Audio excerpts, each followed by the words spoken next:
जय Hind future officers, welcome to Indore defence academy. मैं अक्षय मौर्य आप सभी का यहाँ पे स्वागत करता हूँ। तो जैसे कि अभी तक आपके मेरे हिसाब से रिवीजन हो गया होगा और हमारे चैनल पे बहुत सी मैराथन सीरीज डल चुकी है, वो सभी आपने देख ली होगी। तो आज हम जो चालू करने वाले वो क्या करने वाले, टॉप 100 MCQs करने वाले काय के पॉलिटी के, जो कि आपको आने वाले एग्जाम में इधर से रिलेटेड बहुत से इस मतलब क्वेश्चन से रिलेटेड जो टॉपिक्स है जैसे वाइस प्रेसिडेंट पे, इनसे आपको बहुत से क्वेश्चन देखने को मिल जाएंगे।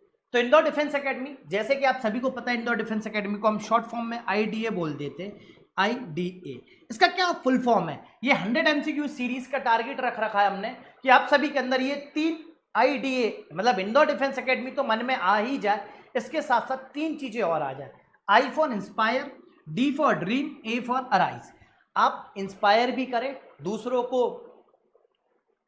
आप ड्रीम भी हो, बिग बड़े सपने हो आपके, और आप इन सपनों को पाने के लिए राइज करें। इसलिए I for inspire, D for dream और ए फॉर अराइज। इस चीज को ध्यान रखते हुए चलिए चालू करेंगे हम हमारी सीरीज का पहला क्वेश्चन आज। तो सबसे पहला क्वेश्चन जो है, which of the following feature of Indian constitution has been borrowed from US constitution. सीधी सिंपल सी बात है कि हमने यूएस कॉन्स्टिट्यूशन से क्या लिया है। तो ज्यादा सोचने की बात नहीं है, आंख बंद करके आप क्या बोल सकते हो, फंडामेंटल राइट्स हमने यूएस कॉन्स्टिट्यूशन से लिए हैं। क्लियर है ये वाली बात? अब फंडामेंटल राइट हमारी किस पार्ट में है? तो पार्ट 3 में दिए हुए आर्टिकल है 12 से 35 तक। 12 से 35 डील करते हैं फंडामेंटल राइट से। अब याद रखना, जो पार्ट 3 में दिया हुआ है वही हमारे क्या है, सिर्फ और सिर्फ फंडामेंटल राइट है। इस चीज को मत भूलिएगा। क्लियर हो गई ये वाली बात आप सभी को? अब फंडामेंटल राइट से रिगार्डिंग एक दो चीजें और है जो आपको ध्यान रखनी है। कुछ अमेंडमेंट्स, कई बार अमेंडमेंट्स आप लोग भूल जाते हो, तो फर्स्ट कॉन्स्टिट्यूशनल अमेंडमेंट ध्यान रखिएगा, 24th कॉन्स्टिट्यूशनल अमेंडमेंट एक्ट याद रखिएगा, जिससे 13.4 आर्टिकल हमने जोड़ा था। 42nd कॉन्स्टिट्यूशनल अमेंडमेंट याद रखिएगा, और साथ साथ लेटेस्ट 103 कॉन्स्टिट्यूशनल अमेंडमेंट एक्ट याद रखिएगा। 103 से हमने EWS कोटे को ऐड किया है काय में, हमारे इंडियन कॉन्स्टिट्यूशन में। यहां तक तो क्लियर हो गया। अब आ जाते हैं फंडामेंटल राइट की। इतनी तो बात हमने बहुत कर ली, आप सभी का रिवीजन भी हो गया होगा, क्विक रिवीजन हो गया होगा, कैसे डिवाइड है, क्या है क्या नहीं। अब हम आते हैं काय पे, पार्लियामेंट्री फॉर्म ऑफ गवर्नमेंट पे। काय पे आते हैं हम? पार्लियामेंट्री फॉर्म ऑफ गवर्नमेंट पे। तो पार्लियामेंट्री फॉर्म ऑफ गवर्नमेंट की अगर हम बात करें, बेसिक सी बात है, क्या है भाई सर, इजी वे में समझा दो। देखो, एग्जीक्यूटिव गवर्नमेंट होगी जो कि अकाउंटेबल होगी। क्लियर है? अकाउंटेबल कौन होगा? एग्जीक्यूटिव रिस्पॉन्सिबल रहेगी किसकी ओर? पार्लियामेंट की ओर। यहां तक क्लियर हो गया पार्लियामेंट्री फॉर्म ऑफ गवर्नमेंट। तो यही हमने काय में लिख रखा है 75.3 आर्टिकल में कि भैया जो हमारे यूनियन कैबिनेट है वो रिस्पॉन्सिबल रहेगा किसके लिए? पार्लियामेंट के लिए। यहां तक क्लियर हो गया? ठीक है। साथ साथ पार्लियामेंट्री फॉर्म ऑफ गवर्नमेंट में आप एक चीज और देखोगे कि 2 हेड होते, डुअल सिटीजन, 2 हेड होते, प्रेसिडेंट और प्राइम मिनिस्टर ऑफ इंडिया। इस चीज को याद रखने ना। गवर्नमेंट कैसी फॉर्म होती है? गवर्नमेंट जो फॉर्म होगी वो कैसी होगी? मेजॉरिटी की फॉर्म होगी। और पार्लियामेंट्री फॉर्म ऑफ गवर्नमेंट हमने कहां से लिया? यूनाइटेड किंगडम से लिया, ब्रिटेन से लिया तो बात है। दूसरी चीज है, पिछले 100 साल से हमें इसकी आदत भी पड़ रही थी, क्योंकि 100 साल से अंग्रेज क्राउन रूल रहा था इंडिया में। अब आ जाओ directive principle of state policies की बात कर लेते। तो डीपीएसपीस कैसे आ गए हमारे कॉन्स्टिट्यूशन में?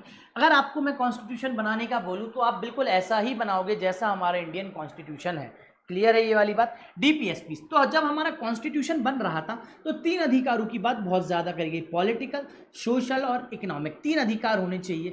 तो पॉलिटिकल अधिकार तो हमने फंडामेंटल राइट से दे दिया, जो कि जुडिशियबल कर दिया, क्योंकि कानून लॉ बना दिया। लॉ से हमने क्या दे दी? सबको समान अधिकार दे दिए, जैसे यूनिवर्सल अडल्ट फ्रेंचाइजी।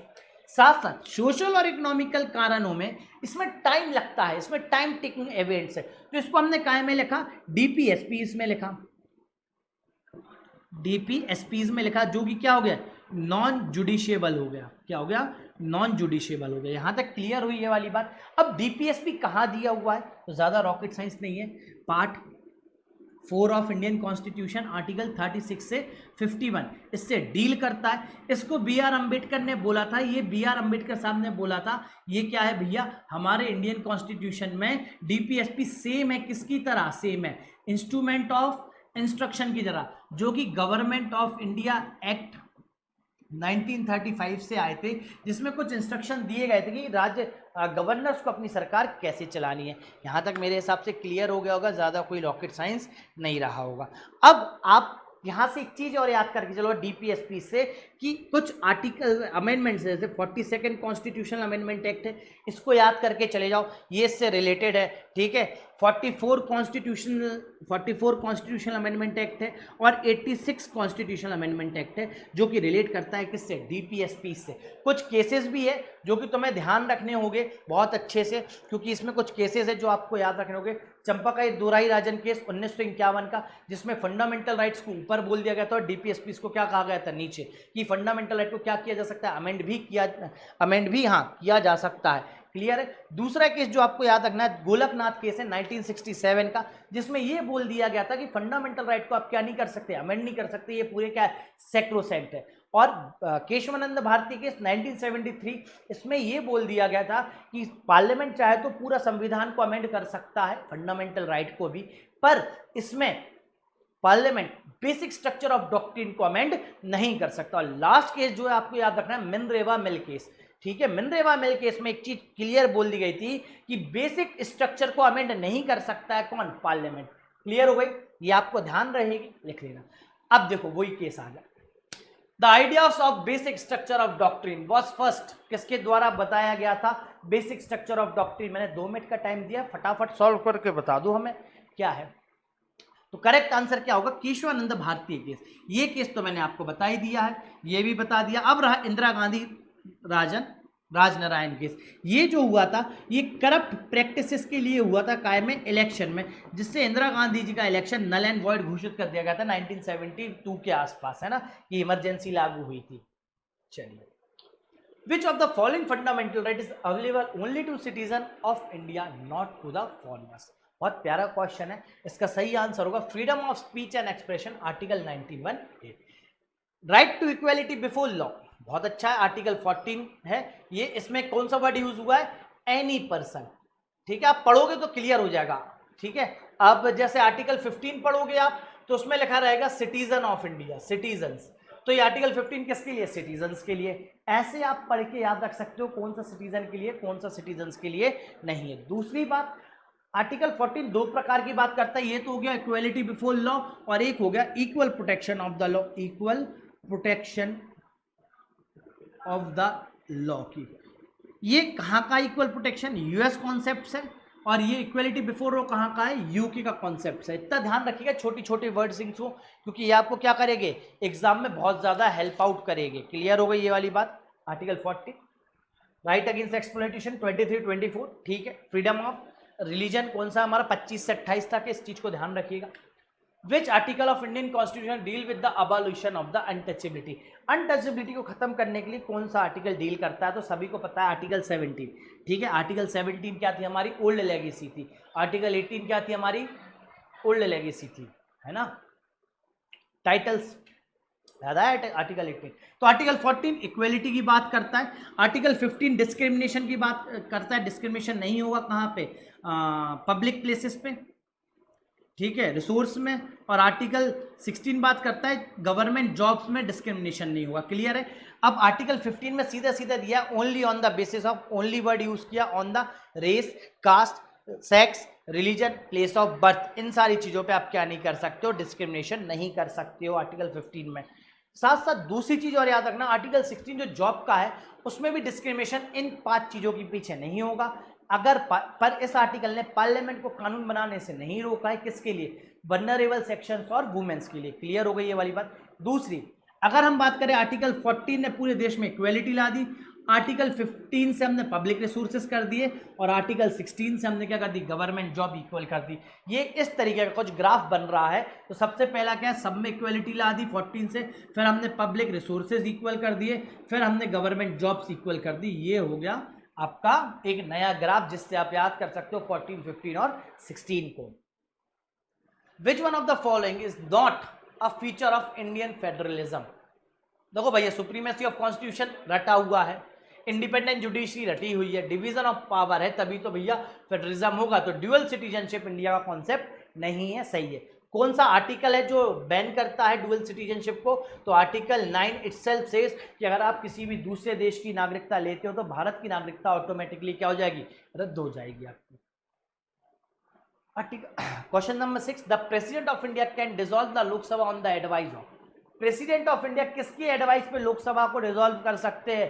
तो याद रखना यूनियन कैबिनेट की, यूनियन कैबिनेट के सलाह पे वो क्या कर सकते हैं? डिसॉल्व कर सकते हैं लोकसभा। क्लियर है ये वाली बात? यूनियन कैबिनेट की आर्टिकल कौन सा है? आर्टिकल जानना है क्या डिसॉल्व का कि नहीं? फटाफट कमेंट करके बता दो। चलो ठीक है, बता देता हूँ। 85(2) क्लॉज बी ये आर्टिकल है जिस आर्टिकल से क्या होता है? ये हटता है। Which of the following is not a ground on which the president can proclaim emergency under article 352? सबसे सरल है, सबसे इजी है 352। बिल्कुल ध्यान रखना, इसको भूल मत जाना क्योंकि यहाँ बहुत से बच्चे गलती करते हैं। तो किस किस वजह से बात हो रही है नेशनल इमरजेंसी की? ठीक है, नेशनल इमरजेंसी किस वजह से लगती है भैया? वॉर, इंटरनल एग्रेशन और एक्सटर्नल एग्रेशन। इंटरनल वॉर और एक्सटर्नल एग्रेशन तो एक हो गया और इंटरनल अलग हो गया। तो 3 वर्ड दिए हुए तो तीनों गलत है, तो फाइनेंशियल स्टेबिलिटी के पीछे नहीं लगती है। साथ साथ एक्सटर्नल एग्रेशन का आर्टिकल 44 से नाम बदल के क्या कर दिया गया था? आर्म्ड रेबिलियन कर दिया गया था, इसलिए वहां आपको आर्म्ड रेबिलियन लिखा आ रहा है। क्लियर है ये वाली बात? दूसरी चीज याद रखना, नेशनल इमरजेंसी 6 महीने के लिए लागू होती है, फिर उसके बाद आपको रेक्टिफाई करनी है और ये अनलिमिटेड टाइम तक बढ़ाई जा सकती है। हर 6 महीने में रेक्टिफिकेशन लेना पड़ेगा। कहाँ से लेना पड़ेगा? आपको लोकसभा और राज्यसभा से। अगर लोकसभा सिटिंग में नहीं है, राज्यसभा से बिल पास होना चाहिए और जिस दिन से लोकसभा बैठेगी उस दिन से 30 दिन के अंदर ये बिल पास हो जाना चाहिए। यहां से आपकी नेशनल इमरजेंसी लग जाएगी। नेशनल इमरजेंसी लगते ही साथ आपके कोई भी फंडामेंटल राइट एक्टिव नहीं होते। याद रखना 20 और 21 को छोड़ के, ये कैसे ऐड किया गया था? 44 अमेंडमेंट से किया गया था। ऑटोमेटिकली कौन सा डिलीट हो जाता है? 19।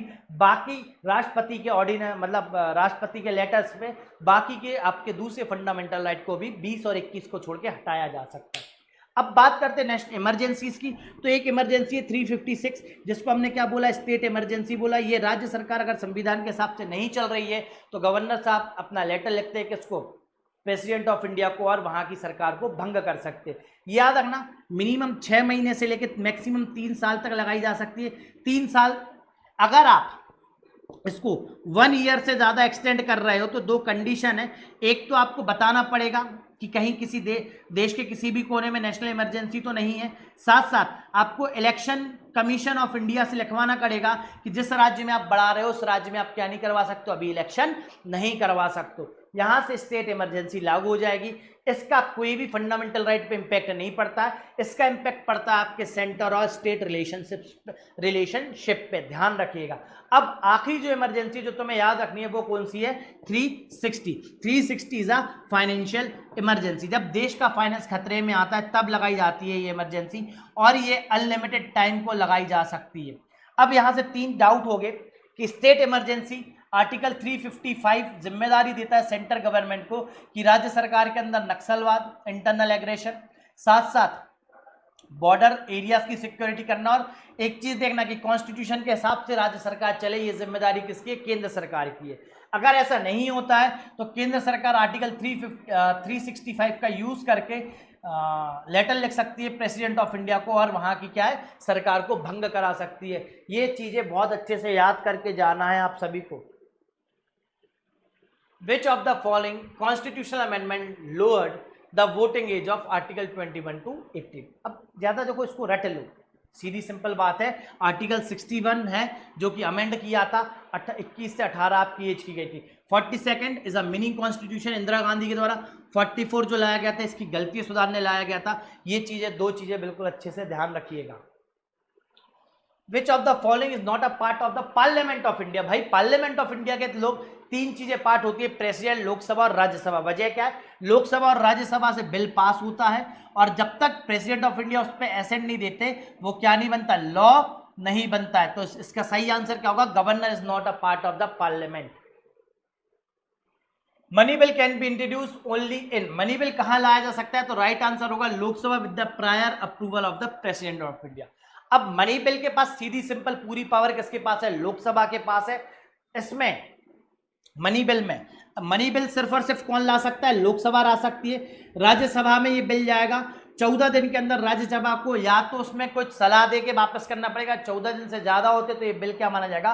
पास माना जाएगा, बशर्ते राज्यसभा के पास ऐसी कोई पावर नहीं है मनी बिल के रिगार्डिंग। अब मनी बिल, कौन सा बिल मनी बिल है, ये पावर किसके पास है? तो ये पास है लोकसभा स्पीकर के पास ये वाली पावर होती है। क्लियर हो गई ये वाली बात? The maximum number nominated by the Rajya Sabha, maximum number से जो व्यक्ति नॉमिनेट होते हैं राज्यसभा में किसके द्वारा? राष्ट्रपति महोदय के द्वारा। तो वो कितने नंबर है? 12 नंबर है।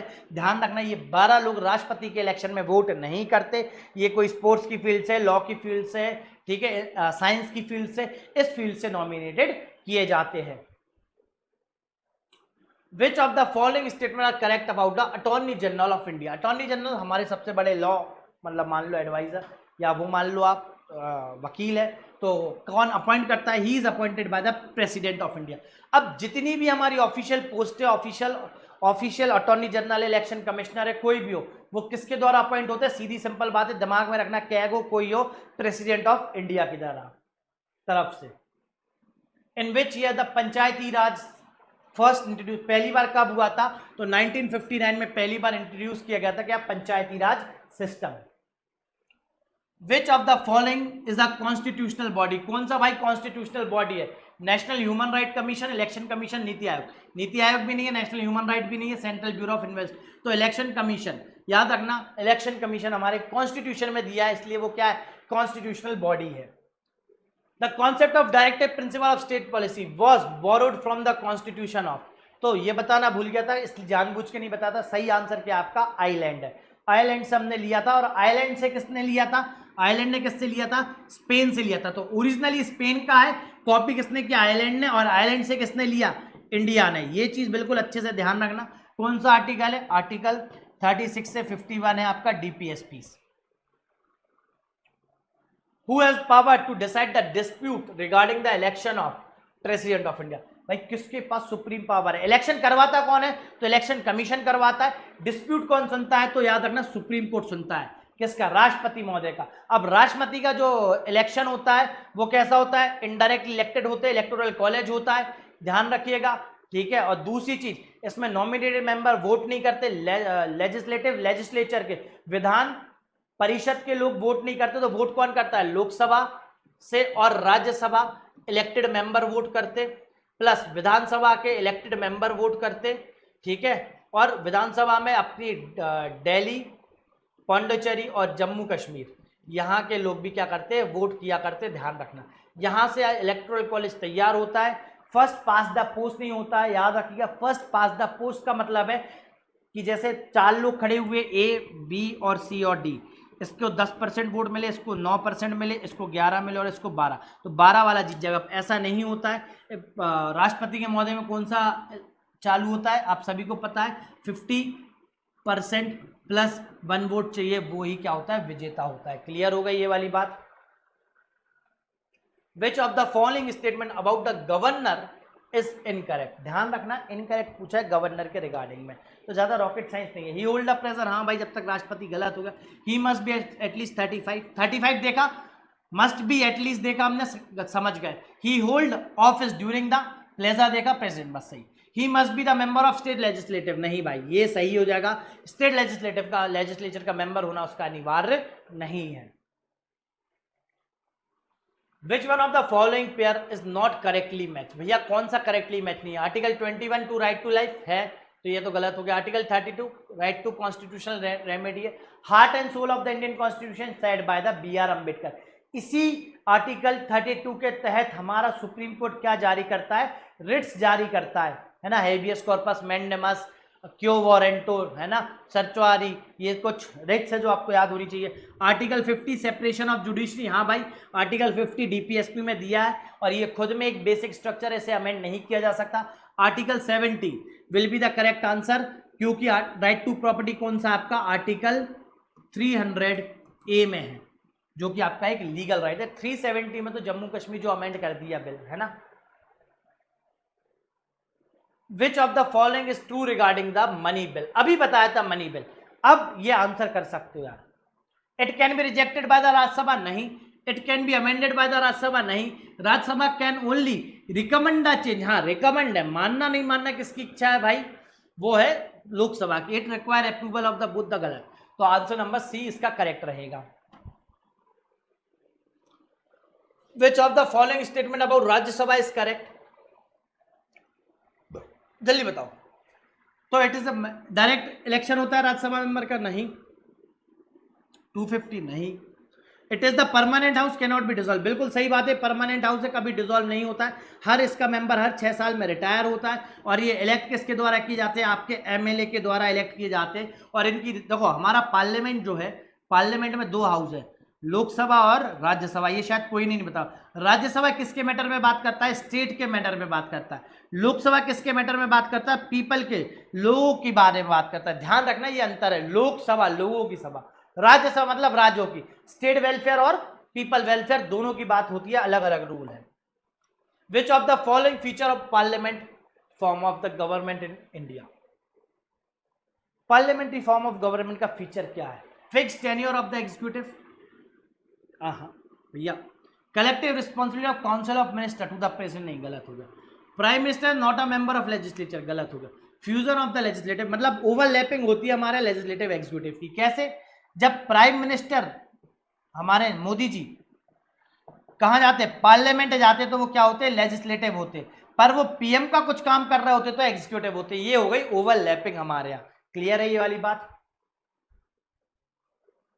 Which of the following statement is correct regarding the fundamental duties, fundamental duties की बात करते तो याद कर लेते, पार्ट 4A में दिया गया है, आर्टिकल 51A में कौन सा अमेंडमेंट है, 42nd अमेंडमेंट एक्ट से ये ऐड हुआ था, ध्यान रख लीजिएगा, 42nd अमेंडमेंट एक्ट से, क्लियर हो गया fundamental duties.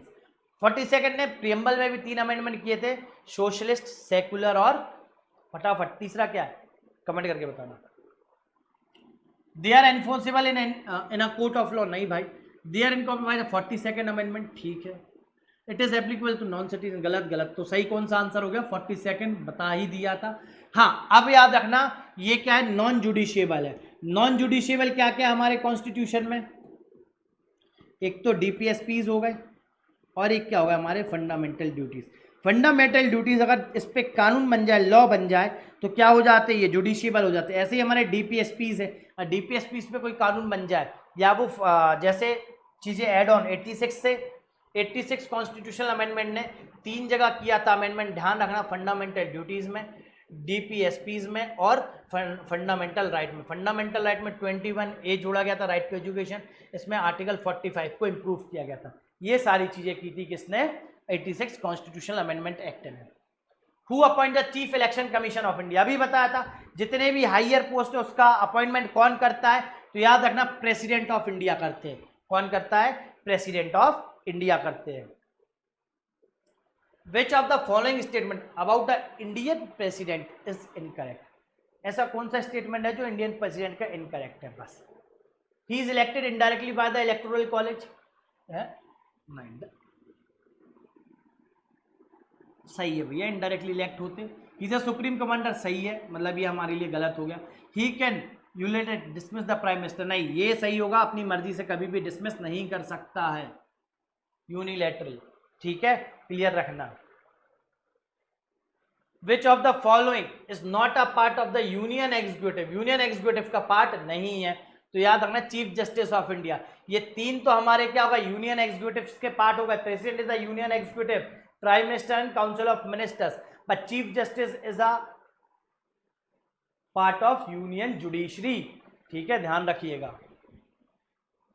The term quasi federal, मतलब क्या होता है क्वासी फेडरल का, बस ज्यादा कोई रॉकेट साइंस नहीं है, इसका सीधा आंसर होगा strong centre with a federal feature. Bharat में भी हमारा सेंटर ज्यादा ताकतवर है, स्टेट कम ताकतवर है, पर फेडरलिज्म के फीचर है, डिवीजन ऑफ पावर है, सेंटर स्टेट रिलेशनशिप है हमारे यहाँ। विच of the following statement about the speaker of Lok Sabha is true, भैया लोकसभा का स्पीकर कहां से आता है, जो रूलिंग पार्टी होती है वो इलेक्ट करती है, स्पीकर बनाती है, क्लियर है ये वाली बात, उसका इलेक्शन अलग से नहीं होता है, ठीक है। इलेक्टेड बाय द प्रेसिडेंट, नहीं, can only vote in a case of tie, हाँ भाई, जब भी कोई मैटर टाई होता है तब वो वोट करता है। क्या है हमारे यहाँ है 50% +1 वोट चाहिए, ठीक है। पर ये जो एक वोट रिजर्व रखा गया ये किसका है, लोकसभा स्पीकर का, ये वोट नहीं करता। एक्चुअल हमारी स्ट्रेंथ कितनी है 543 है, पर एक्चुअल वोटिंग कितने करते हैं 542 करते।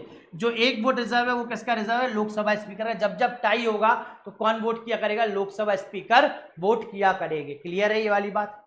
इन्हीं के पास होल सोल पावर होती है सदन को चलाने की। अब याद रखना पार्लियामेंट के अंदर इंडियन कॉन्स्टिट्यूशन का इंटरप्रेटर कौन है भाई, लोकसभा स्पीकर है। और बात करें नॉर्मल तो सुप्रीम कोर्ट इंटरप्रेटर, वो बताता है कि संविधान का मतलब क्या होता है।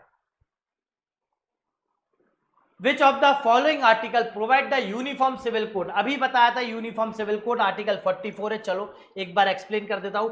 डीपीएसपी में गिवन है, डीपीएसपी के 3 क्लासिफिकेशन है, सोशलिस्ट, लिबरल और गांधीयन। लिबरल का 44 जो आर्टिकल है वो बताता है हमें काय के बारे में, यूनिफॉर्म सिविल कोड के बारे में, कि ये एक सामान्य कानून होना चाहिए। अब यूसीसी की बात करें तो एक तो क्रिमिनल लॉ हो गया, एक सिविल लॉ हो गया। तो किसको हम यूसीसी में लाने की बात कर रहे हैं, हम सिविल लॉस को लाने की बात कर रहे हैं। क्रिमिनल तो ऑलरेडी इंडिया में क्या है, यूनिफॉर्म सिविल कोड है। Which of the following statement is correct about the finance commission of India? Finance commission of India के बारे में क्या सही है, तो इसका ऑप्शन नंबर ए, एक कानून के तहत ये बॉडी बनी है, ठीक है। इसकी रिकमेंडेशन बाइंडिंग नहीं होती है, अपॉइंट हर 2 साल में नहीं, हर 5 साल में होती है। ध्यान रखना, ये अलोकेट नहीं करती पंचायती राज को, ये सब सेंटर स्टेट के बीच में क्या बांटती है, फाइनेंस को डिवाइड करती है। The term preamble in the Indian constitution express क्या बताता है, तो ऑब्जेक्ट्स ऑफ द कॉन्स्टिट्यूशन, हमारे ऑब्जेक्ट्स क्या है कॉन्स्टिट्यूशन के, ये बताता है। और ये बना कैसे, ऑब्जेक्टिव रेजोल्यूशन से ही बना है, ठीक है। सोशलिस्ट, सेकुलर और इंटीग्रिटी 3 वर्ड इससे ऐड हुए, इसमें ऐड किए गए थे 42nd अमेंडमेंट, जिसमें से सेकुलर आपका क्या है, बेसिक स्ट्रक्चर है। अब चाह के भी पार्लियामेंट इसे क्या नहीं कर सकता, बदल नहीं सकता, डिलीट नहीं कर सकता। क्लियर है। Which of the following statement about the vice president of India is true? Vice president से आपको क्वेश्चन देखने को मिल सकता है, तो प्रिपेयर रहिएगा मेंटली, क्योंकि क्वेश्चन आ सकते हैं।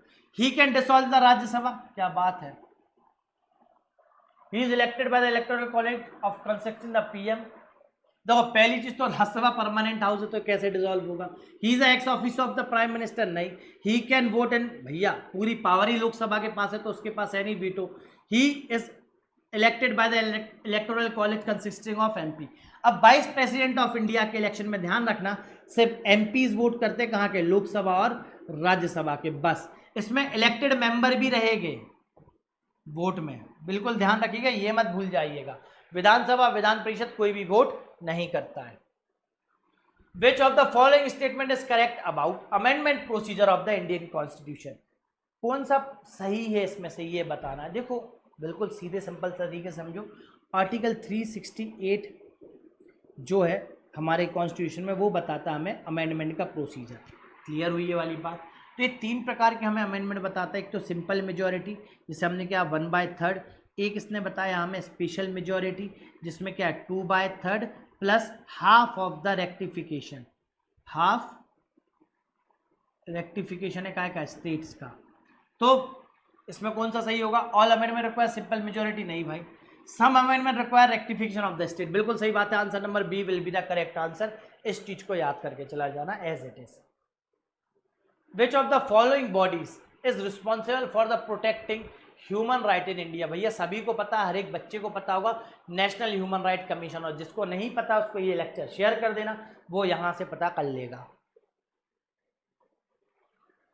Which of the following statement about the DPSPs are correct? देखो अब DPSPs के बारे में सब कुछ बता दिया है, ठीक है, पर एक पॉइंट नहीं बताया था जो कि इसका सही आंसर है। इट इज, नहीं भाई कोर्ट में नहीं है। ओवरराइड फंड नहीं, बराबर भैया। मनरेगा मिल के इसमें क्या बोला था सुप्रीम कोर्ट ने, एक गाड़ी के 2 टायर है, दोनों को एक साथ चलना चाहिए, कोई ऊंचा नीचा नहीं हो सकता है। अगर ऊंचा नीचा होगा तो गाड़ी नहीं चलेगी। साथ साथ they are only applicable to union, नहीं भाई, स्टेट और केंद्र सरकार, राज्य सरकार, केंद्र सरकार दोनों पे। सही आंसर क्या होगा, they provide guidelines to the government. देखो अगर आपको जानना है, अगर आप कभी इलेक्शन जीते, आपकी पार्टी बनी, आपको नहीं पता सरकार कैसे चलानी है, तो सबसे पहले डीपीएसपी पढ़ लेना, वो बता देगा आपको सरकार कैसे चलानी है। जिस जिस बच्चे ने डीपीएसपी का लेक्चर नहीं देखा है, तो इंदौर डिफेंस एकेडमी के यूट्यूब चैनल पे प्लेलिस्ट पड़ी है, देख लेना, आपको समझ में आ जाएगा कि आज जो सरकारें कर रही है, इससे पहले जो सरकारें करी और आने वाली जो सरकारें करेगी, कहीं ना कहीं उसकी जो रूट्स है वो डीपीएसपी से लिख लेगी।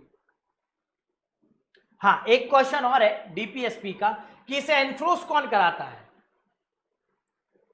तो कमेंट करके बता देना जल्दी से। तो डीपीएसपी को एनफ्रोज करता है कौन? Bye the people of India, bye the people of India. अगर राज्य सरकारों का, केंद्र सरकारों के इलेक्शन जीतना है तो डीपीएसपी इसको फॉलो करना पड़ेगा। Which of the following constitutional requirement for the formation of the new state? इसका सही आंसर रहेगा B, a bill passed by the parliament with a simple majority. अब देखो article 1 union of India, article 2 की बात करते हैं अगर हम, तो क्या करता है? एडमिट अ न्यू स्टेट, ये फ्यूचर वाली बात कर रहा है, फ्यूचर का आर्टिकल है। या स्टैब्लिश, एडमिट मतलब जो पहले से था उसको आपने ऐड कर लिया, स्टैब्लिश पहले नहीं था अब है। और आर्टिकल 3 बात करता है काय की? हमारे एग्जिस्टिंग स्टेट्स की, एग्जिस्टिंग स्टेट्स की, जो कि क्या कहता है कि भैया आप राज्य नाम बदल सकते हो, सारी चीजें। तो ये दोनों काम जो हो गए सिंपल मेजोरिटीज हो गए पार्लियामेंट के द्वारा। बस इसमें एक फॉर्मेलिटी की जाएगी, राज्य सरकार से पूछा जाएगा, अगर उसकी इच्छा है हाँ तो भी कोई दिक्कत नहीं, ना है तो भी कोई दिक्कत नहीं, केंद्र सरकार चाहे तो कर सकता है। फटाफट एक बार रिवीजन करवा देता हूं मैं। मुझे लगा आर्टिकल 1 क्या बताता है? Name and polity. नेम क्या है? भारत या India, that is Bharat. Polity क्या है भैया? जितनी भी यूनियन टेरिटरीज है, जितनी भी टेरिटरी केंद्र राज्यों की और जो फ्यूचर में एक्वायर की जाएगी। आर्टिकल 2 बताता है हमें कौन सा? न्यू स्टेट्स की बात करता है। न्यू स्टेट्स में कौन सा भैया? एडमिट और स्टैब्लिश, ये दोनों कैसे हो गए? सिंपल मेजोरिटीज हो गए। आर्टिकल 3 बात करता है एग्जिस्टिंग स्टेट्स की, जैसे अपना एमपी हो गया, झारखंड हो गया, एग्जिस्टिंग स्टेट्स की इनकी बॉर्डर बदलनी हो, नाम बदलना हो, कुछ भी बदलना हो, वो कहाँ से होगा? यहाँ से होगा। किसी स्टेट के 2 हिस्से करने हो, किसी स्टेट को मर्ज करना हो। और आर्टिकल 4 कहता है not under article 368। Sidhi simple बात है, मतलब स्पेशल मेजोरिटी नहीं चाहिए, बिल पार्लियामेंट के द्वारा पास किया जाएगा और सिंपल मेजोरिटी से काम हो जाएगा। अब यहां से याद रखना, इससे एक केस रिगार्डिंग है बैरू बारी यूनियन केस। इस केस में सुप्रीम कोर्ट ने कहा था जब जब जो डिस्प्यूटेड बॉर्डर है इंटरनेशनल, उसमें आपको क्या चाहिए पड़ेगी? उसको आप नॉर्मल बदल सकते हो, पर अगर आप किसी भी दूसरे देश से अपनी टेरिटरी चेंज कर रहे हो बिना डिस्प्यूट वाले बॉर्डर की, तो आपको क्या करना पड़ेगा? उसमें अमेंडमेंट करना पड़ेगा आर्टिकल 368 के तहत। According to the provided text, which of the following is not a criticism levied against the fundamental duties? बिल्कुल अच्छे से पढ़ना, क्रिटिसिज्म नहीं है।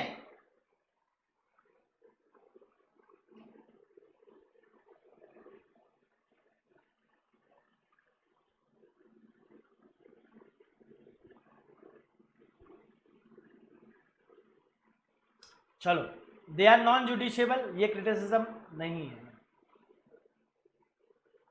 They were not incorporated after the part 3 of Indian Constitution, ऐसा नहीं है। They serve as a source of inspiration for the citizens। हाँ, C is not a criticism। ये बता रहा इसलिए रखाए गए थे क्योंकि ये क्या करते हैं? इंस्पायर करते हैं किसको? सिटीजन्स को।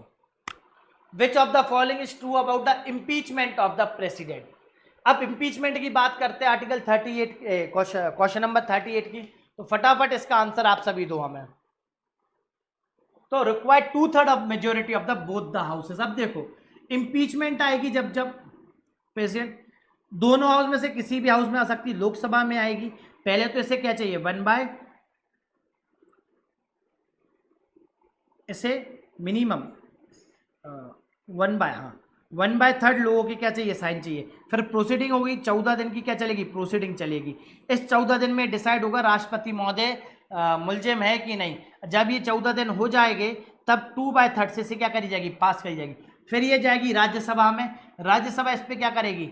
इन्वेस्टिगेट करेगी। क्या करेगी? इन्वेस्टिगेट करेगी, ठीक है। और अगर वो गिल्टी पाती है तो इसे 2/3 से पास कर देगी, तो इम्पीचमेंट हो जाएगा। तो याद रखना, impeachment is a quasi judicial process for for the parliament of India. Sorry, which of the following is a power of governor of state following है भैया, पावर बतानी गवर्नर ऑफ स्टेट की, आर्टिकल 39 मोस्ट इंपॉर्टेंट। आर्टिकल 39 क्या है? Dissolving the state legislative assembly on the advice of the chief minister, making a law without the state cabinet, appointing जज on off the high court, dissolving the Lok Sabha, ये तो गलत हो गया। Appointment तो president करता है, तो ये तो हो ही नहीं सकता। अब दो बचे, बताओ कौन सा सही है? Making a law without state cabinet नहीं, तो answer number A will be the correct. Which of the following article empower supreme court to enforce the fundamental right? अभी बताया था article 32। Article 32 itself a fundamental right, itself a fundamental right. अब याद रखना, article 32 से आप enforce करवा सकते हो क्या? फंडामेंटल राइट को। ठीक है, क्लियर हो गया। कहां जाओगे आप? Supreme court. अगर आप 226 का यूज कर रहे हो तो आप कहां जाओगे? हाई कोर्ट जाओगे। क्लियर है ये वाली बात सभी को? बस ये डिफरेंस है और कोई डिफरेंस नहीं है। रिट जारी करने के लिए 3226 का यूज करते हैं दोनों कोर्ट्स। अब रिट जारी करने में वाइड एरिया किसके पास है? तो 226 से किसके पास है? हाई कोर्ट के पास है, क्योंकि इसमें एक चीज और जुड़ जाती है, सीआरपीसी भी जुड़ जाती है, या भारतीय दंड दंड संहिता भी जुड़ जाती है। Which of the following statement is correct about the Rajya Sabha? फटाफट कमेंट करके बताओ, राज्यसभा के रिगार्डिंग कौन सा स्टेटमेंट करेक्ट है? मैं उम्मीद कर रहा होगा तुम सभी को यहां ये क्वेश्चन बन रहे होंगे।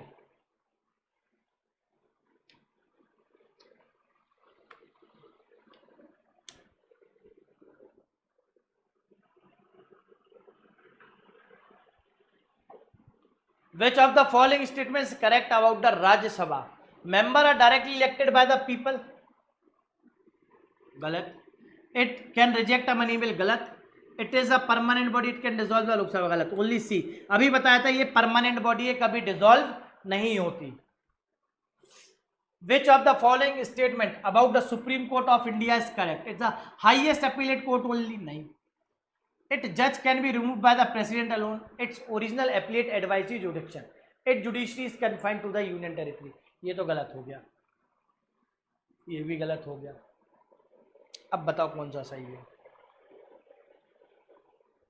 तो it has original appellate and advisory jurisdiction, ये तीनों सुप्रीम कोर्ट के हमारे पास होते हैं। Which of the following statement is true regarding 73rd constitutional amendment act? 73rd से हमने क्या ऐड किया था यार? याद करो, हमने 93rd 73rd से याद किया था, कुछ याद कर लो।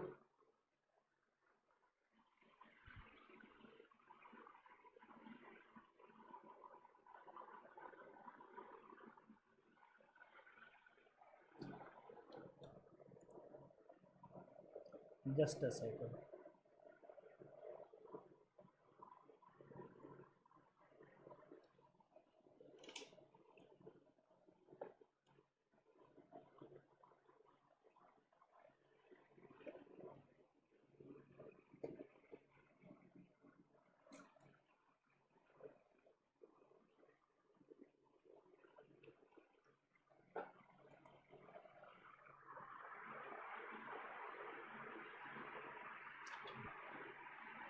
It provide the Panchayati raj institution in India. याद रखना, पंचायती राज इंस्टीट्यूशन हमने कैसे जोड़ा? 73rd कॉन्स्टिट्यूशनल अमेंडमेंट एक्ट से जोड़ा था इन 1993 में। Which of the following is not a features of Indian federalism? Indian federalism का क्या फीचर नहीं है? रिटन कॉन्स्टिट्यूशन है, सुप्रीमेसी ऑफ इंडियन गवर्नमेंट है, इंडियन जुडिशरी इंडिपेंडेंट जुडिशरी भी है, बायकैमरलिज्म बायकैमरल लेजिस्लेचर भी है। अब ये चारों ही सही है यार, चारों में से कौन सा सही होना चाहिए? तो supremacy of Indian union government ये ज्यादा करीब है, जो हमें बताता है इंडियन फेडरलिज्म का पार्ट नहीं है। Who among the following can remove the chief justice of India? भैया कौन हटा सकता है, जल्दी बता दो। चीफ जस्टिस ऑफ इंडिया को कौन हटा सकता है? 46 पार्लियामेंट थ्रू इम्पीचमेंट। ध्यान रखना है, इम्पीचमेंट से ही हटेंगे, पर impeachment word for the supreme court जजेस यूज नहीं हुआ है। जजेस हो, चीफ जस्टिस हो, सुप्रीम कोर्ट के कोई भी जज हो, चीफ जस्टिस, अगर उन्हें हटाना है तो इम्पीचमेंट लाना पड़ेगा, स्पेशली चीफ जस्टिस के लिए तो है ही। Which of the following is correct about the finance commission of in India?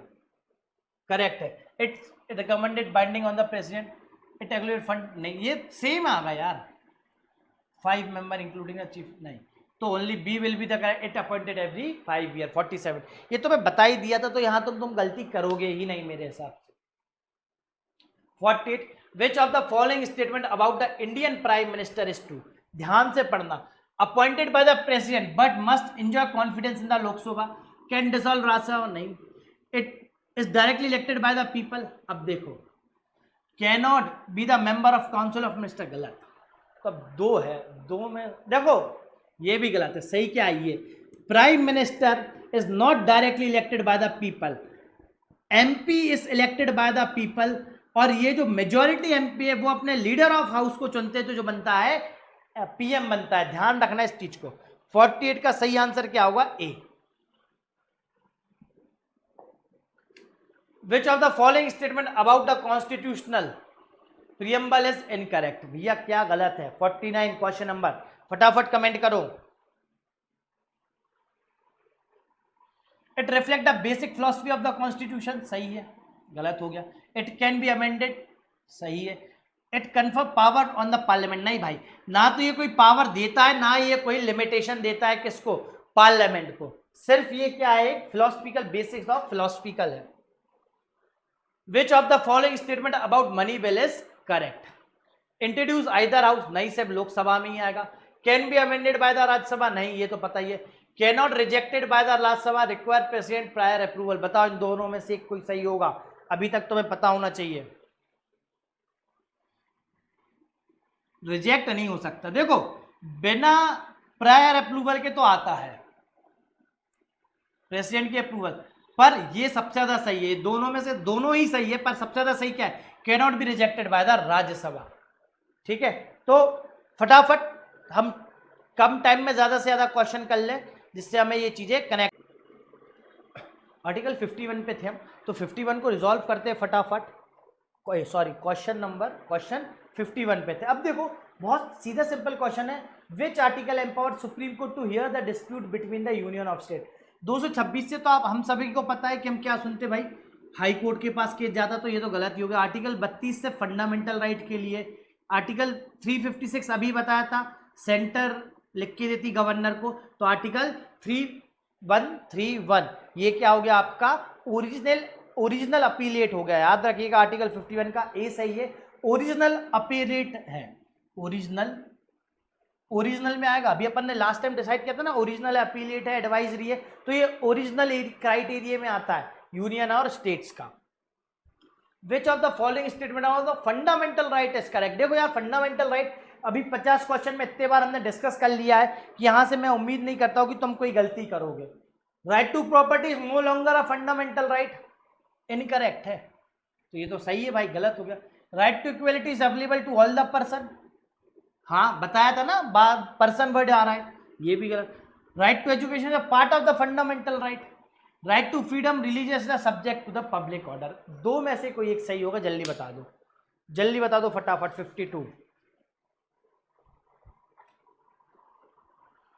52 का सी सही है। अब देखो right freedom of religion is a subject to the public order, नहीं है बाबू, ध्यान रखना, ठीक, जो चाहो वो कर लो। Right to education a part of the fundamental right, हाँ भाई राइट टू एजुकेशन आपका पार्ट है। 86 कॉन्स्टिट्यूशनल अमेंडमेंट एक्ट से इसको ऐड किया गया था 21A, इसमें 2009 में जाके हमारे पार्लियामेंट ने एक कानून बनाया था जिसे कहते हैं राइट टू एजुकेशन, याद रखिएगा इस चीज को। विच of the following body is a constitutional authority, अब कॉन्स्टिट्यूशनल अथॉरिटी दोबारा ये क्वेश्चन रिपीट हुआ है 53, तुम सभी को पता है कॉन्स्टिट्यूशनल अथॉरिटी कौन सी है, इलेक्शन कमीशन ऑफ इंडिया, जो कि क्या कराती है, इलेक्शन कराती है। इंडिया में पहली बार इलेक्शन 1951 से 52 के बीच में हुए थे, ध्यान रखिएगा। हमारे फर्स्ट इलेक्शन कमिश्नर कौन है, जो थे सूर्य कुमार सेन साहब। The term implied power for the parliament refers to, अब ये तो सीधा फैक्ट है, इसमें ज्यादा रॉकेट साइंस नहीं सोचना। C power necessary for the implement the expressed power, इसका ये मतलब होता है आंसर नंबर सी, कुछ पावर जरूरी होती है इंप्लीमेंट करने के लिए जो एक्सप्रेस करे आपकी पावर्स को। विच of the following statement about the governor power is incorrect? Appointing the chief minister सही है, dissolving the state legislative assembly on the advice सही है, promulgate ordinance when assembly is in a session, reserving the bill for the president consider। अब इसमें से सिर्फ एक ही गलत है जो आप सभी को पता चल गया होगा अलग से पढ़ते ही साथ, 55 का जो है सी।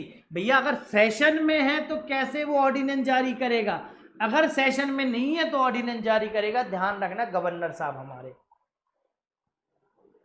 विच of the following article deal with the procedure of the amendment of the constitution? अभी बता दिया था आर्टिकल 368 है जो हमें प्रोसीजर बताता है। 352 is a national emergency.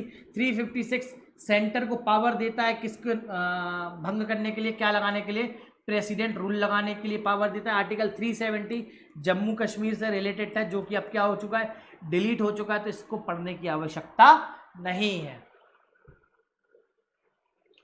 Which of the following is a constitutional body? फटाफट 57 तो बी कैग। कैग का जिम्मेदारी क्या है भैया? कैग ऑडिट करता है और ये ऑडिट किसको देता है, वो किसको देगा ये ऑडिट? प्रेसिडेंट ऑफ इंडिया को देगा। फिर प्रेसिडेंट ऑफ इंडिया कहाँ रखते से? पार्लियामेंट हाउस में रखते। ये हमारे ऑडिट चेक करता है, सिर्फ एक चीज का ऑडिट नहीं करता है कैग, जो कि हमारे बैंक्स के लिए आरबीआई अलग से ऑडिट बैठालती है, ध्यान रखिएगा इस चीज को, ठीक है। ये तो सेबी है, central information national green terminal, ये क्या सुप्रीम कोर्ट के ऑर्डर पे से बना था, क्योंकि सुप्रीम कोर्ट के पास टाइम नहीं है। डेडिकेटेड कोर्ट है किसके लिए? हमारे ग्रीनरी के लिए, फॉरेस्ट के लिए। जब भी कोई डिस्प्यूट होता है तो इस कोर्ट को, ये कोर्ट सुना करता है। The principle of separation of power in India applies to. Separation of power किस पे अप्लाई होता है, फटाफट बताओ। Separation of power executive, legislative और judiciary will be the right answer 58 D. क्यों भाई? हमें पावर सेलेक्ट करनी थी तो हमने सेपरेशन ऑफ पावर लाए, ठीक है। सेपरेशन ऑफ पावर से एग्जीक्यूटिव अलग, लेजिस्लेटिव अलग और जुडिशरी अलग कर दी। क्लियर हो गई? इन तीनों पे लागू होता है सेपरेशन ऑफ पावर। क्यों किया गया सेपरेशन ऑफ पावर? क्योंकि कोई भी पॉलिटिकल पार्टी के पास अगर एक पावर रहे तो वो एक्सप्लॉयटेशन चालू कर दी थी किसका? पीपल्स का। तो इस वजह से सेपरेशन ऑफ पावर कर दी गई, जिससे क्या हो सके, एक्सप्लॉयटेशन ना हो सके। स्पेशली याद करो एंशिएंट पीरियड के राजा तीनों वो ही रहते थे, तो वो एक्सप्लॉइट किया करते थे लोगों को। विच of the following statement about the anti defection law is correct? Anti defection law भैया आप अगर कुछ गलत काम करते हो तो उसके लिए 59 पढ़ते। It include the constitution through 52nd amendment सही है। It applies the both union and state legislature सही है। Speaker chairperson decide the disqualification सही है। तो इसका तीनों ऑप्शन सही है, तो ऑल द अबव, ठीक है। एंटी डिफ्लेक्शन लॉ को आप एक नाम से जान सकते हो, आयाराम और गयाराम। कभी भी आप पार्टी चेंज कर सकते हो, कोई करप्ट ऐसा कुछ काम किया है तो स्पीकर का फाइनल फैसला इस पे होता है। Which of the following is correct regarding the impeachment of vice president? ये बहुत ज्यादा है। तो वाइस प्रेसिडेंट कहां बैठता है भाई? राज्यसभा में बैठता है। तो क्या इनिशिएट किया जा सकता है? जल्दी कमेंट करके बताओ। 60 लास्ट। देखो पहली चीज तो इम्पीचमेंट के बारे में कोई बात ही नहीं करी गई है, सीधी not explicit mention in the constitution.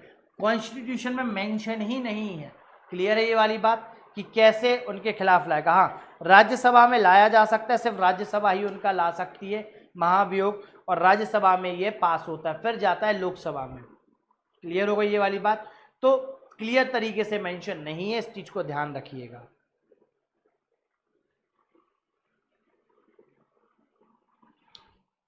मेरे हिसाब से वॉइस क्लियर आ रही होगी। Which one of the following statement about the president ordinance making power is correct? अब ऑर्डिनेंस मेकिंग पावर की बात, इसका आर्टिकल फटाफट कमेंट करके बताओ। It can be issued only when parliament is in session, नहीं। It require prior approval of the supreme court, नहीं।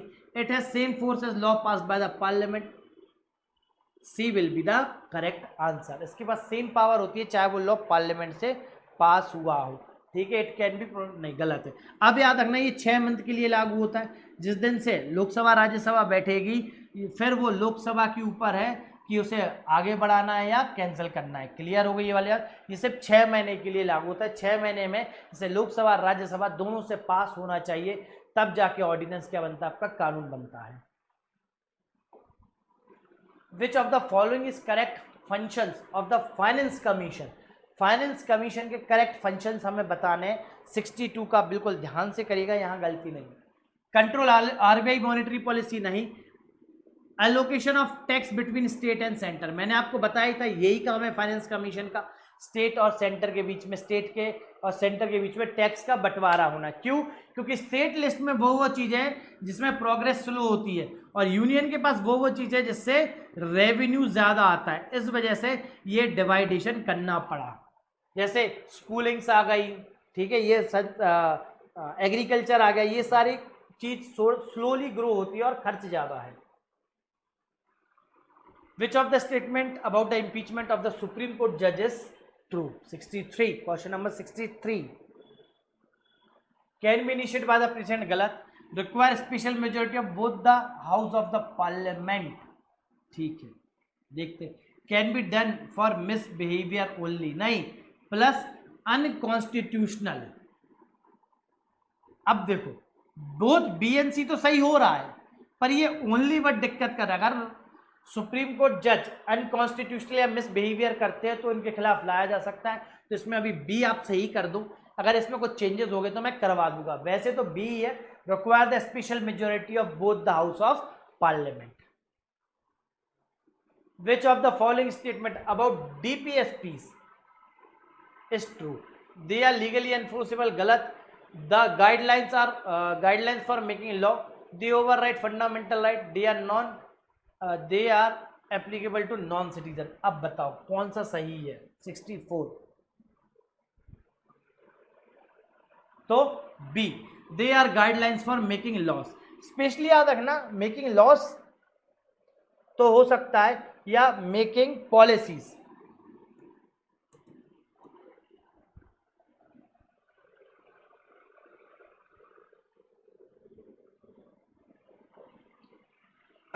Which of the following statement about the union list is correct?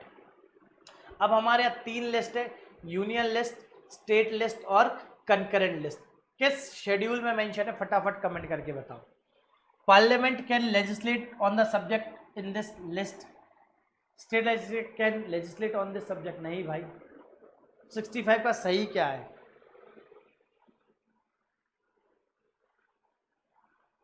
Union list पे state legislature, हाँ, अगर राष्ट्रपति महोदय consent दे रहे हैं, including the subject of all the above. अब याद रखना, यूनियन लिस्ट पे एज यूजुअल से केंद्र सरकार ही लॉ बना सकती है। अब देखो इसमें हायर की याद कर लो, यूनियन लिस्ट, स्टेट लिस्ट और concurrent list.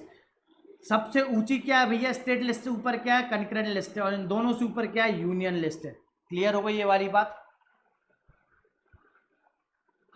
Which of the following statement about the 12th schedule of the Constitution is correct? 12वें शेड्यूल की बात करी गई है, ये हम सभी को पता है। 12वां शेड्यूल लाया गया था, किस लिए लाया गया था? तो म्यूनिसिपैलिटी से रिगार्डिंग लाया गया था। 11वां शेड्यूल पंचायती राज के लिए, 12वां शेड्यूल म्यूनिसिपैलिटीज के लिए है। Which of the following statement about India vice president is correct?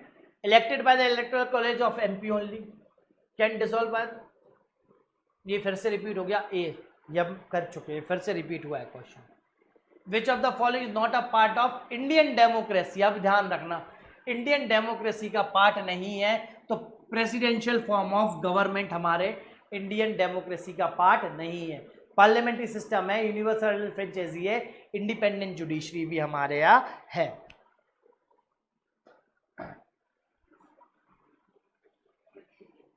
Which of the following statement about 42nd constitutional amendment is correct? अभी बताया था एडेड फंडामेंटल ड्यूटीज, सही है। Reduce the power of prime minister, गलत है। Removal the right of property, गलत है। Abolish Rajya Sabha, गलत है। तो एक ही सही होगा, एडेड फंडामेंटल ड्यूटीज। ये हमने पढ़ा था कौन से पार्ट में? पार्ट 4A में, 51A में गिवन है हमारी duties.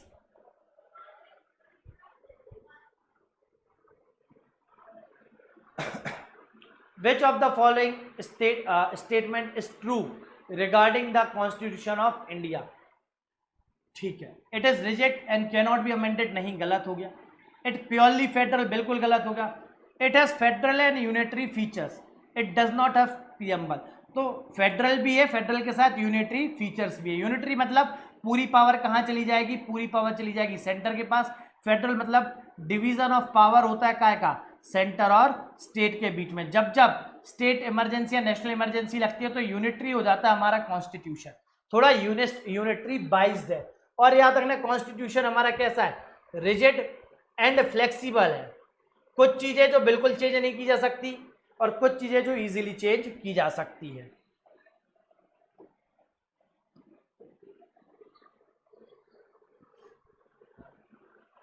Which of the following statement about the National Commission for Scheduled Caste is correct? काय के लिए, शेड्यूल कास्ट के लिए नेशनल कमीशन बनाया गया था। अब ध्यान से पढ़ना, इन पॉइंट्स में बारीकी से गलती हो जाती है क्योंकि हम बहुत जल्दी खुश हो जाते हैं। इज द स्टैट्यूटरी बॉडी, नहीं, इट्स अ कॉन्स्टिट्यूशनल बॉडी, संविधान में दिया गया है, इसलिए क्या हमारी ये कॉन्स्टिट्यूशनल बॉडी है।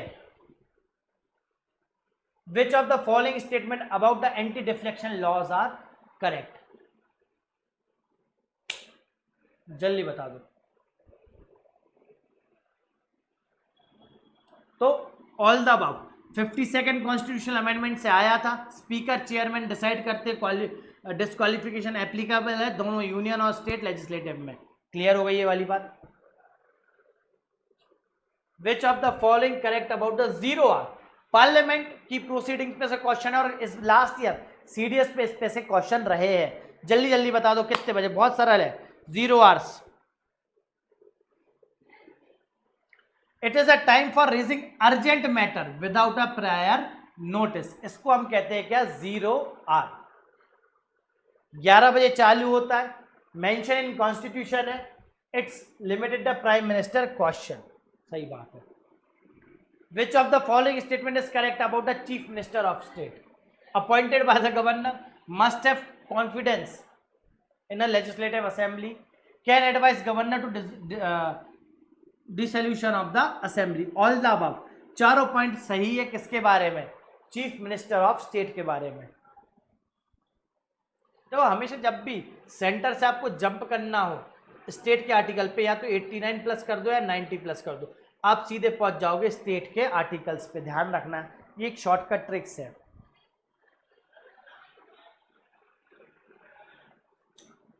Which of the following statement about the supreme court advice jurisdiction is correct, supreme court की एडवाइजरी जुडिक्शन की बात है, एडवाइस दे रहे। Can get opinion only when requested by the president, can initiate by an any citizen, can declare law unconstitutional, can issue the writs to enforce the fundamental right. ये दो तो हो ही नहीं सकता, एडवाइजरी है, एडवाइस दे रहा है। कौन दे रहा है भाई,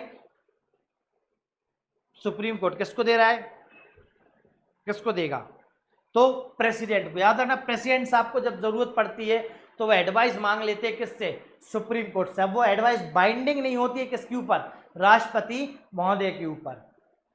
विच of the following statement is correct और रिगार्डिंग द इंडियन पार्लियामेंट। अब जो Rajya Sabha can introduce the money bill, नहीं, गलत है।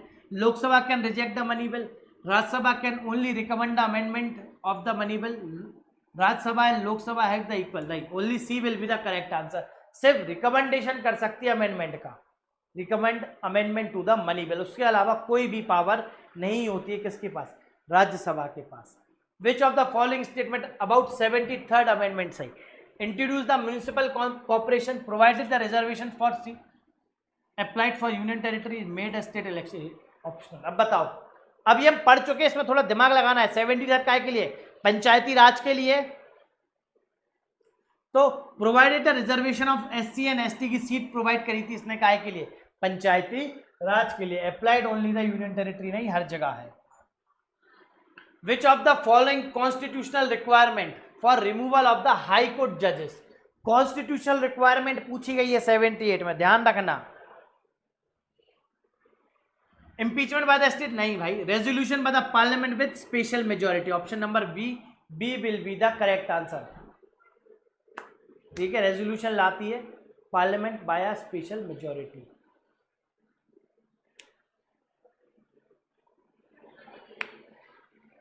वैसे इसका सबसे सही रहेगा recommendation of the chief justice, recommendation of the chief justice.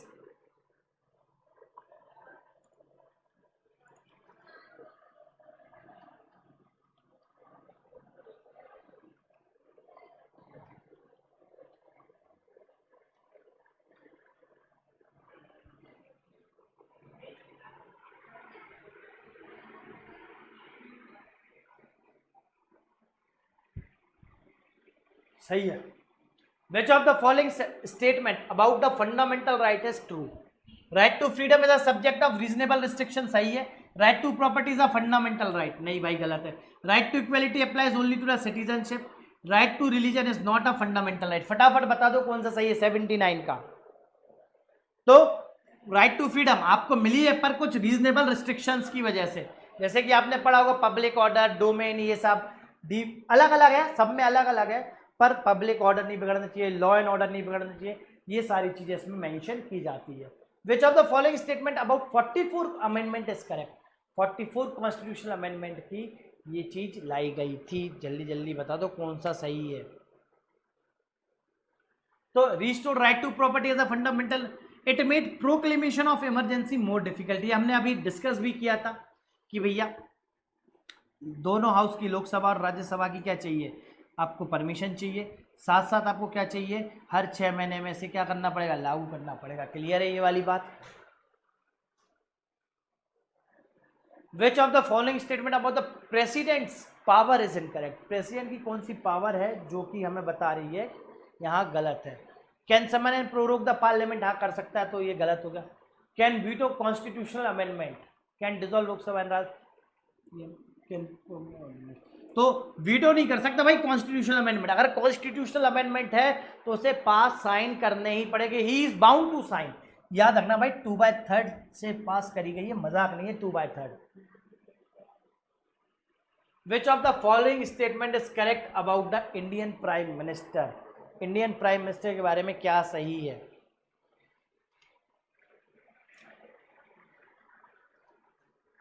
Can not be the member of Rajya Sabha, Indian prime minister can be, गलत है। Appointed by the president but must have the confidence in Lok Sabha, can dismiss president a case of, can dismiss president नहीं भाई, can not advice president, गलत। तो appointed by the president but must have the confidence in Lok Sabha, हाँ उसकी party के पास लोकसभा में क्या होना चाहिए, पूर्ण बहुमत होना चाहिए। विच of the following statement about the Indian judiciary is correct? Indian judiciary के बारे में पूछा गया क्वेश्चन है और ये क्वेश्चन कई बार आया है, कई बार आपसे बनना भी चाहिए। Supreme court is appellate body, नहीं भाई। High court have original jurisdiction in a civil matters only, हाँ सिविल मैटर्स के पास ओरिजिनल जुडिक्शन है, किसके पास, सिविल मैटर्स में,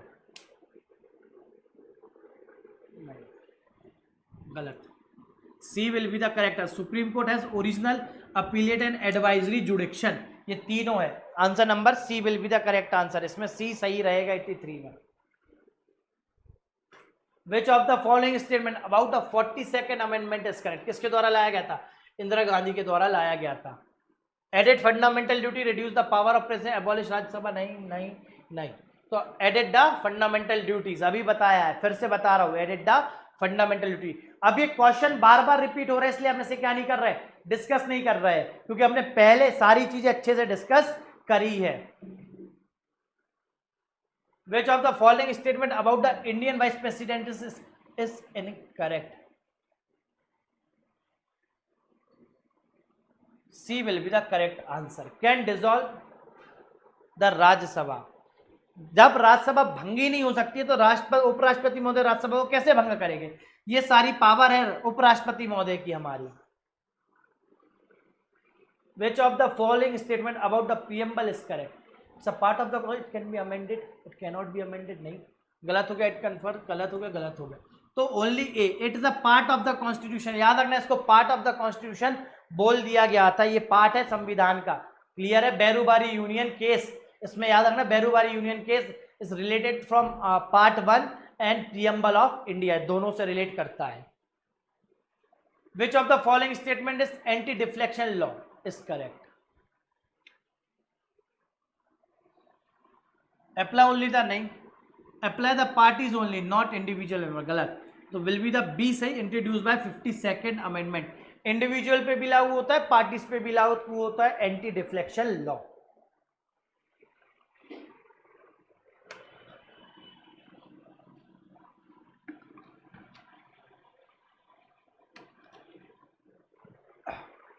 Which of the statement is true regarding the fundamental rights? Fundamental right, part 3, article 12 to 35.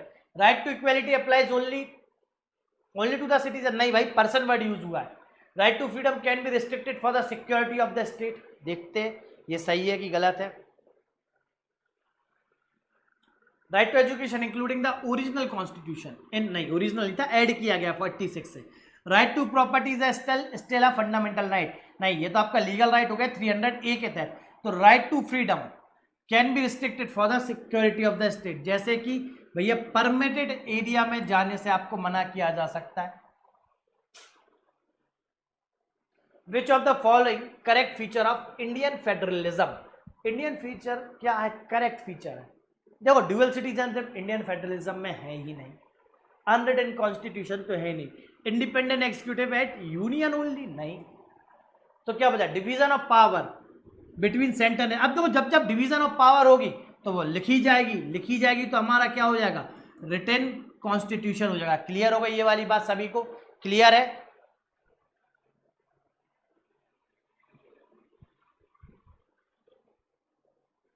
Which of the following statement about the finance commission is correct. Finance commission के बारे में सारी चीजें क्या है, करेक्ट है. चलो फटाफट कमेंट करो. फाइनेंस कमीशन हर 5 साल में होता है. रिकमेंडेशन इज आर बाइंडिंग, नहीं होती. Only allocates fund to the union, नहीं यूनियन और स्टेट. तो कॉन्स्टिट्यूशनल मैंडेट्स है. हर 5 साल में आपको क्या लाना पड़ेगा, फाइनेंस कमीशन को लाना पड़ेगा. चलो ये टाइम आपको दिया, आप करो फटाफट. विच of the following statement about money bill is correct. मैंने आपको 10 सेकेंड दिए, 10 सेकेंड में कमेंट करना.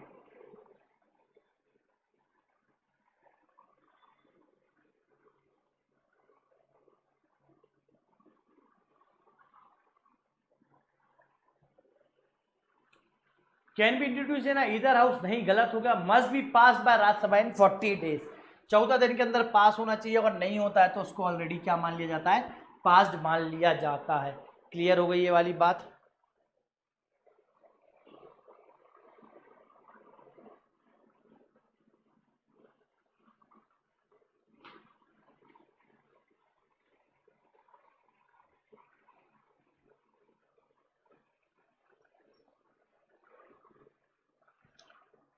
नहीं चलो, मस्ट बी पास तो ठीक है. इसका सही आंसर होगा can not be rejected by the Rajya Sabha. ये कभी रिजेक्ट नहीं किया जा सकता राज्यसभा. चारों ऑप्शन सही है, पर सबसे नियरेस्ट कौन सा सही है हमें वो देखना है. तो सी ऑप्शन बिल्कुल सही है. Which of the following statement about the Panchayati Raj is correct. Introduce by the 42nd amendment. क्या बात सही है, अभी बताया था 73rd है, तो गलत हो गया. प्रोवाइडेड 3 टायर सिस्टम, क्या ये सही है, 3 टायर सिस्टम है. क्या है भैया, 3 टायर सिस्टम है. क्लिबल नहीं, local bodies and are optional for state, नहीं 3 टायर सिस्टम है, इसको याद रखिएगा. Which of the following is true regarded the speaker of Lok Sabha. क्या सही है,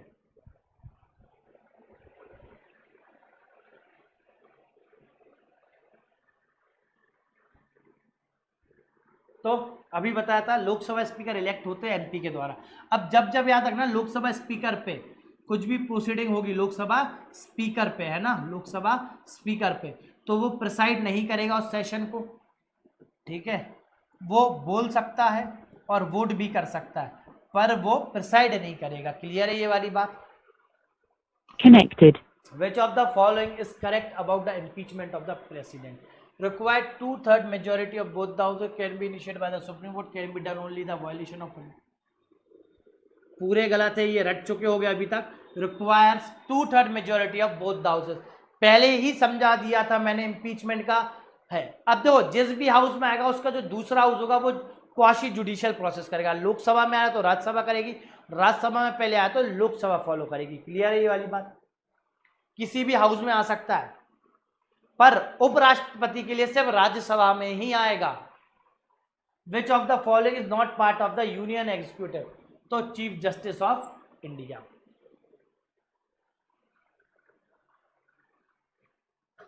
which of the following statement is true about the Indian constitution?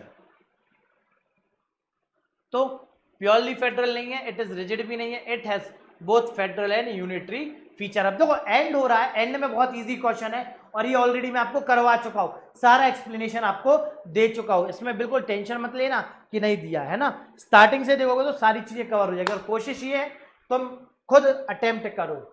Which of the following is the constitutional body? Election commission of India is the constitutional body. NITI Aayog कब आया भाई? 2015 में आया, ध्यान रखिएगा, ठीक है, 2015 से आया ये।